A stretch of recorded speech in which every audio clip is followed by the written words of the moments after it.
ഇന്ന് പുറം ലോകത്തിനധികമറിയാത്ത മലയരയന്മാർ പണ്ട് കാട്ടിലെ ഗുഹകളിലും മലമടക്കുകളിലും വെച്ച് ചാത്തൻ സ്വാമിയെ പ്രീതിപ്പെടുത്തിയിരുന്ന 5 രഹസ്യ ആചാരങ്ങൾ ഞാൻ നിങ്ങളുമായി പങ്കുവെക്കാം.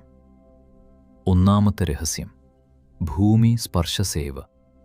വേദങ്ങളിൽ പൃഥ്വി, ഭൂമി സകലതിനും ആധാരമാണ്. മലയരയന്മാർ വിശ്വസിച്ചിരുന്നത് വിഷ്ണുമായ സ്വാമി ക്ഷേത്രത്തിനുള്ളിലല്ല, മറിച്ച് കാട്ടിലെ മണ്ണിലാണ് വസിക്കുന്നത് എന്നാണ്. ഇവർ ചെയ്യുന്ന ഒരു രഹസ്യക്രിയയുണ്ട്.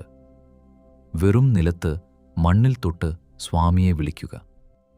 വിഗ്രഹത്തിലല്ല, പ്രകൃതിയുടെ ചൈതന്യത്തിലേക്കാണ് അവർ സ്വാമിയെ ആവാഹിക്കുന്നത്.